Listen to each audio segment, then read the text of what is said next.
Assalamualaikum warahmatullahi wabarakatuh. Kita lanjutkan ke intensif USP. Kali ini kita bertemu di pertemuan ke-14 yaitu tentang cahaya. Masih ingat ya, ini pelajaran kelas 12 kemarin ya.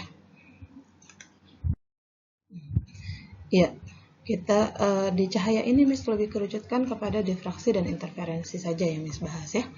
Nah, difraksi cahaya adalah pelenturan atau penyebaran gelombang cahaya ketika melintasi celah sempit atau ujung penghalang, gitu ya. Nah, difraksi cahaya akan mengakibatkan interferensi cahaya menghasilkan pola terang gelap. Difraksi cahaya itu terbagi menjadi dua, ada difraksi celah tunggal, ada difraksi pada celah banyak atau celah ganda.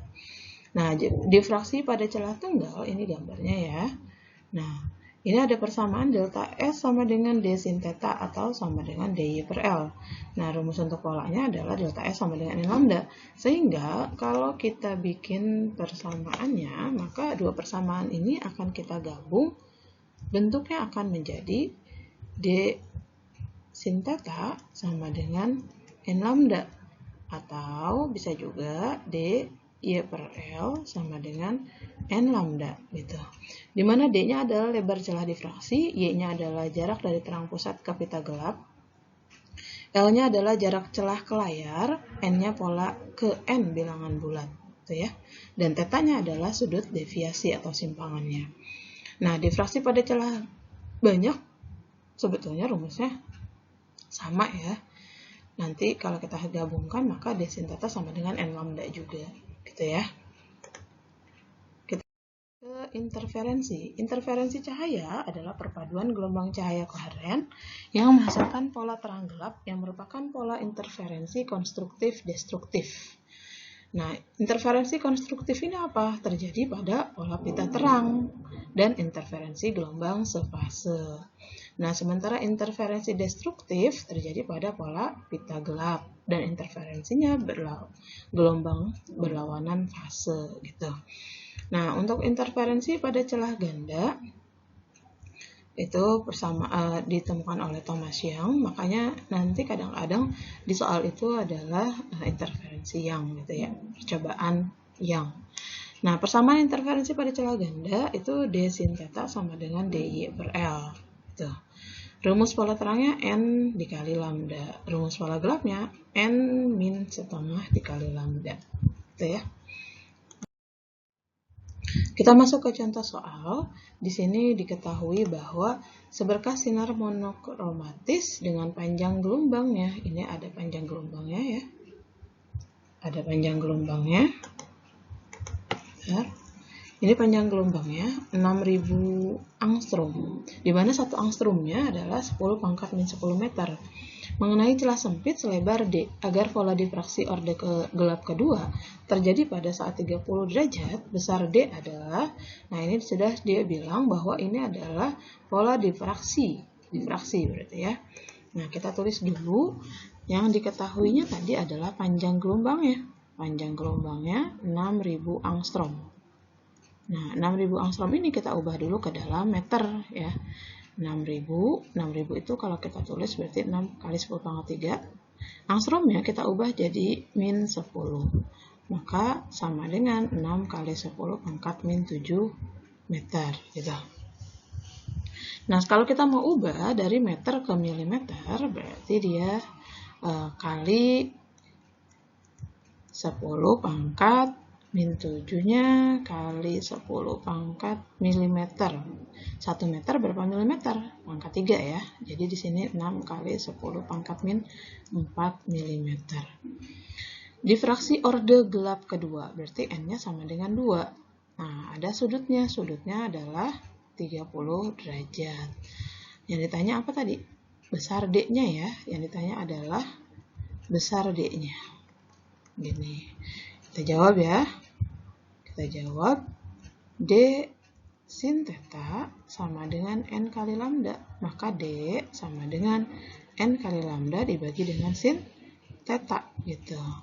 N-nya adalah 2 kali lambdanya 6 kali 10 pangkat min 4 dibagi sin θ-nya adalah sin 30. Sin 30 itu sama dengan setengah. Maka 2 kali 6 adalah 12, dibagi setengah. Hasilnya 24 kali 10 pangkat min 4. Sama aja dengan 2,4 kali 10 pangkat min 3. Gitu ya. Milimeter. Jadi jawabannya yang A ya. Soal nomor 2. Nah, ini dia. Ada pernyataan-pernyataan. Yang pertama, mengganti kisi dengan kisi yang jumlah garis per milimeternya lebih besar. Berarti N-nya diperbesar. Sebentar, Miss tulis dulu. Berarti di sini N besarnya diperbesar. Cahaya yang dijatuhkan dari biru ke kuning. Mengganti cahaya yang dijatuhkan dari merah ke hijau. Mendekatkan layar ke kisi. Kalau mendekatkan layar ke kisi berarti D-nya bukan D, maaf. Maksudnya adalah L-nya. Maaf ya. Nah. Mendekatkan layar ke kisi berarti L-nya diperkecil. Tuh. Terus cahaya dijatuhkan dari biru ke kuning. Nah, kita mau mengurutkan dulu nih bahwa untuk spektrum gelombang elektromagnetik dari frekuensi tinggi ke rendah itu adalah gini,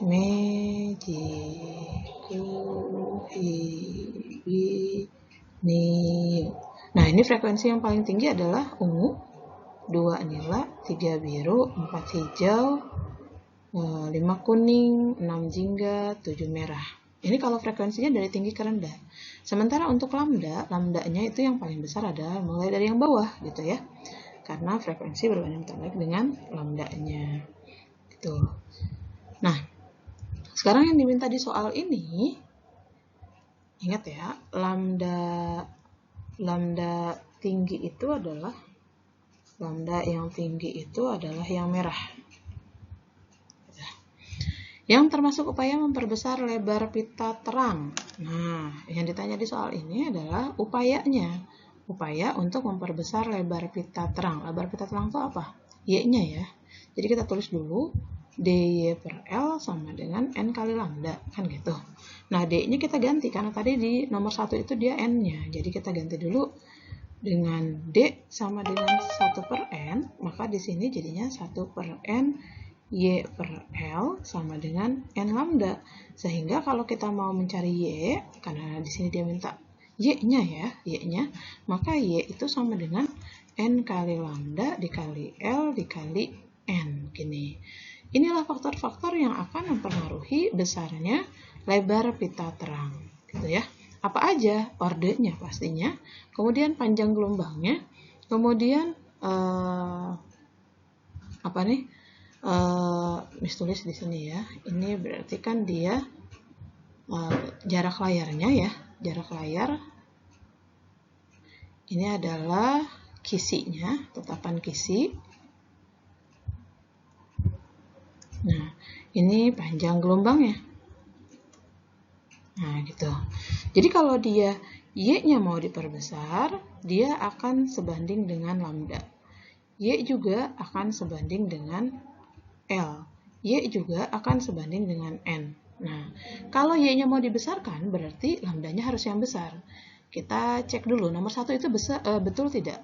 N-nya kan diperbesar, berarti nomor 1 itu betul ya. Nomor 1 ini adalah betul. Kemudian yang nomor 4, Y kan sebanding dengan L, sementara di sini L-nya diperkecil, berarti ini salah ya. Itu harusnya L-nya juga besar. Ketika Y-nya mau diperbesar, L-nya harusnya besar. Terus sekarang kita cek nih warna-warna di sini. Biru sama kuning, dari biru ke kuning. Biru ke kuning. Betul tidak nih? Biru itu lebih kecil daripada kuning. Maka kalau kita biru menjadi kuning, berarti dia lambdanya lebih besar. Berarti ini benar. Jadi jawabannya yang A ya. Yang A. Ya. Kita lanjutkan untuk pembahasan soal suatu celah ganda disinari dengan cahaya yang memiliki panjang gelombang 600 nanometer. Ya, kita tulis dulu di sini, berarti yang diketahuinya adalah lambdanya 600 nanometer. Nah, 600 nanometernya ini kita ubah dulu ke dalam meter ya. Jadi 600 dikali 10 pangkat min 9 meter. Layar diletakkan 2 meter, berarti itu adalah L-nya 2 meter. Jarak antara kedua celahnya, berarti itu adalah D-nya 0,2 mm. Nah, 0,2 mm ini kita ubah ke dalam